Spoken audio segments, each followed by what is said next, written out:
Hey, how you doing today? This your boy Stone Thug, and welcome back to another edition of God, Guns, and Blood. And I want to say hello to all my new listeners, and for those who have not seen some of our videos, I encourage you to go do some. And I really appreciate my faithful followers. So thank you so much.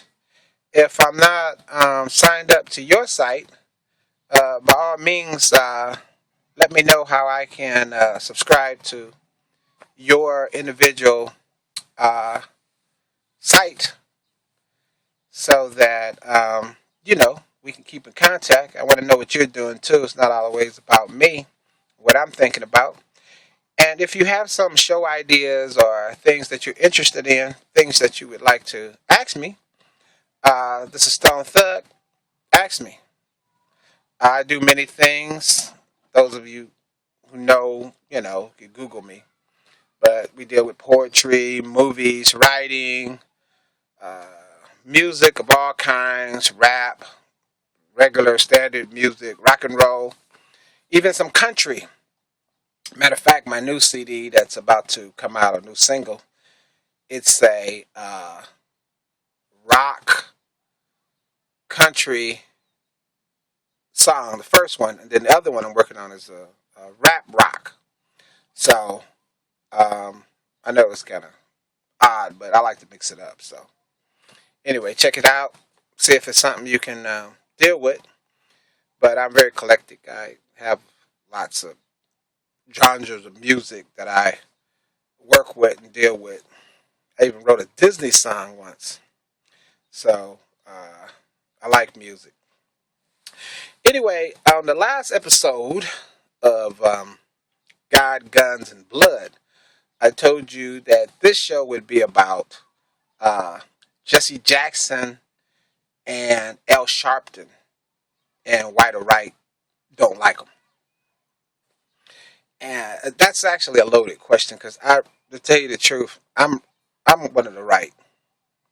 Like I said, I try to be like Jesus, not to compare myself with Jesus. His hair was longer, but Jesus was very, very conservative.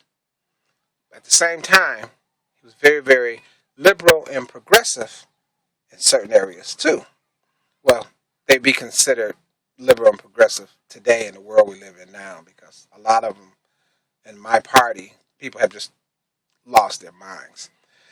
Some of it I understand because, frankly, some on the left, which I consider myself a strong advocate of many of the things on the left, uh, some of them are kind of way out there.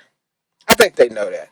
But the right has completely lost it. And the thing I hate about the right is they always trying to drag God down with them. Man, if you're on a sinking ship and you're doing wrong and you're doing bad, don't bring the Lord up. Please, I beg of you, don't even act like you know Jesus. If you're being bad, be bad.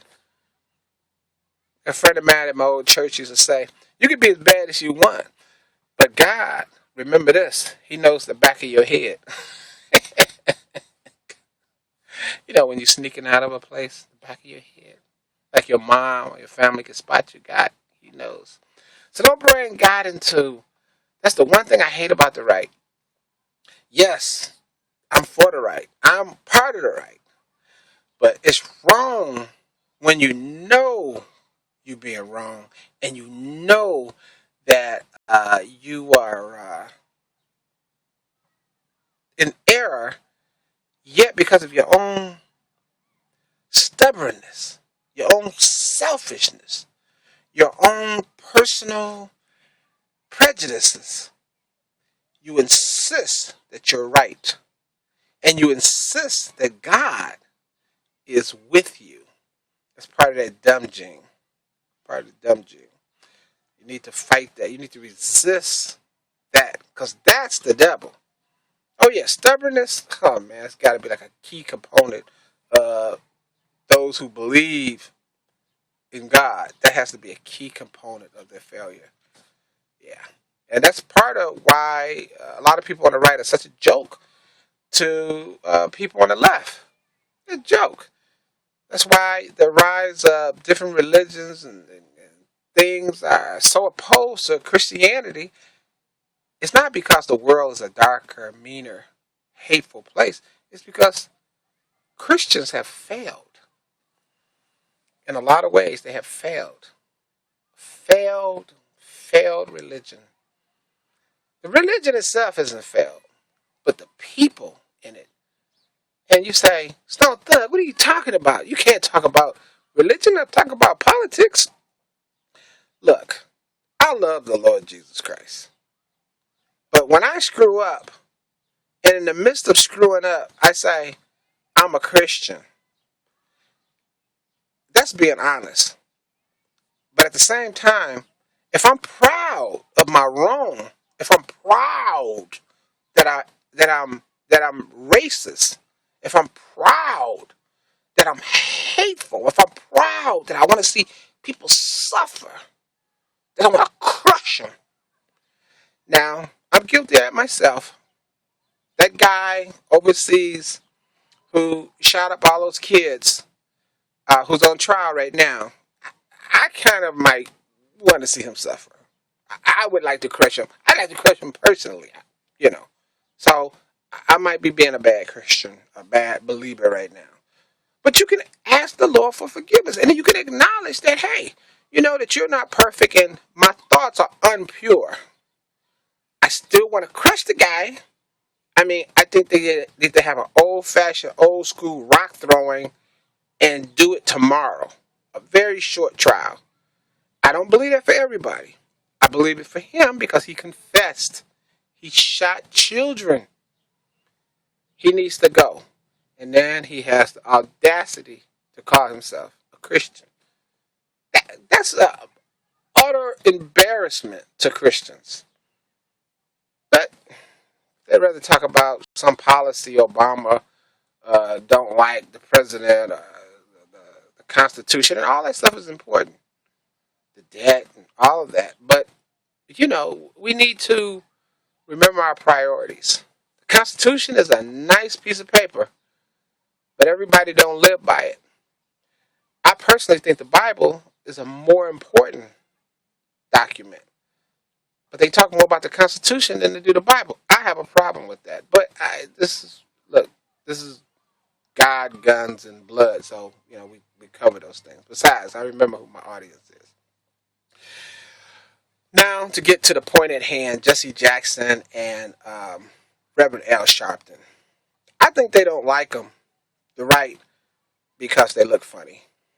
I actually think that's what it is. I think Al Sharpton, for a long time, tried to keep the do, and that was the first reason they didn't like him. And Jesse Jackson, they didn't like him because he rhymes. They don't like rhymes. I'm just, I'm just kidding. But I met Jesse Jackson one time at an airport, leaving out of LAX, and I was very excited to meet him. I remember when he ran for president. Me and my dad actually wanted to vote for Jesse Jackson. I don't know if he stood a chance or not. I know now it's probably far-fetched, you know. But I liked, you know, the fact that Jesse was running. I've always been an admirer of Jesse Jackson. And I know you right now heads are popping because you're thinking, hey, I thought you were with the right. How could you actually like that Jesse Jackson? How could you like that guy? Ah! Calm down. The reason I like Jesse Jackson is because he's a brother. You know why I like him. He's a brother. I gotta support the brothers. Yeah, I support Obama. I'm with the right, but you know, Obama is a brother. Brothers need every break they can get. Oh, I know you're turning over now. I done lost a few of you. But the point is, I like they're advocates. Yeah, maybe sometimes they went overboard. Some mistakes they made, but who hasn't made mistakes? You know, I like John Wayne. But he said things he shouldn't have been saying sometimes. You know, he played good guys and he played bad guys. Did you know that? Anyway, so you have to. I'm an admirer of men doing their thing. And we men have to get behind men, whoever they are, that's doing their thing. We have to support men because women, you know, they support women. And it's a good thing. God bless them. You know, all these different groups, no matter who they are, they have a support base that support them. Right now, the big thing is the gays. Gays, major support. You know, good for them. Support each other because, frankly, with that lifestyle, you need all the support you can get. Anyway, men have to support each other, no matter what color, no matter what age, no matter what religion. We have to back each other, support each other. We have to encourage each other. Kids, I think kids are good with supporting each other too. So I think that we have to start as the heads. We have to do a better job, and as whoever we are, whoever we represent, you know, atheism, you know, they support each other as they should because atheism is a rough, you know, in America it's rough for them. But I think that if a person is a true believer in Christ, that you should be open-minded and you should try to show reverence and respect for everybody. You don't have to agree with them. I like what that guy Forbes, Steve Forbes, said a long time ago. Uh, um, Acknowledgement does not mean, what did he used to say? Acknowledgement. I mean, acceptance. I don't know. Somebody know what Steve Forbes said. If you do know, put it in the comments. Anyway, Jesse Jackson, L Sharpton, they just represent a different point of view, and they're easy targets. Jesse Jackson rhymes. L Sharpton is short and has the funny hairstyle. Um, you know, all the noblemen used to have the hair like L Sharpton back a couple of 100 years ago. Keep that in mind. And his hair is almost white like theirs too. But anyway, that's, you know, I think that's the reason.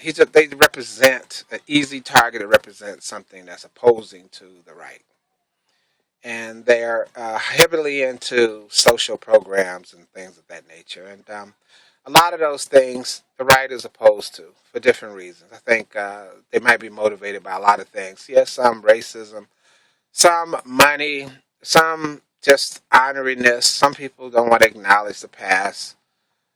Some don't like aggressive people.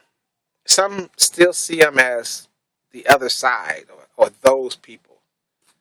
They don't see them as true Americans. They don't see them as Americans at all. Some see them as troublemakers. There's lots of reasons, but I believe that that's why uh, the right don't like Jesse Jackson and Al Sharpton. They've never been perfect. I don't think they've ever claimed to be. I'm part of the right, but as a black male, I respect those guys because of their rich path. Did you know Jesse Jackson was on the same balcony that King was on when he got shot? That don't make him special. Yeah, well, it makes him special to me. You know, you got to see it from my point of view. You got to see it from a black man's point of view. You know, we have we've gone through some stuff. Well, that was then. What they got to do with me? Obama's or this? Yeah. Calm down. Just relax. I was just explaining why things are as they are. Anyway, that's all I have pretty much to say about them. I hope I've enlightened somebody. Um, Keep watching. Have lots of videos. See something you like. Don't forget to give me your information. I like to subscribe to a lot of you guys' channels. And if you haven't subscribed to ours, well, you can. you can pass the video along. I don't know who would like this particular one, but you can pass it along, bring in some new viewers. Next time, we're going to talk about good cop, bad cop. What makes a good police officer? Why police officing is in a state of jeopardy right now. So we're going to talk about police. So if you know any police,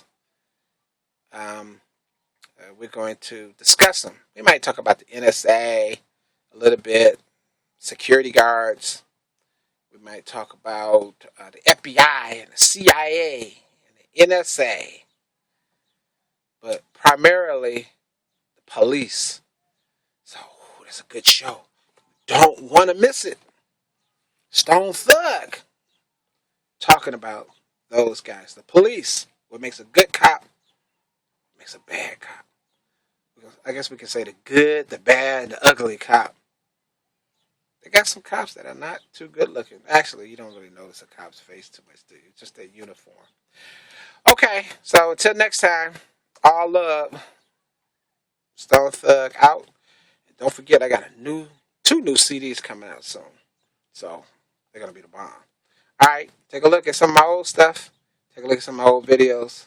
Subscribe and have a wonderful day. God bless.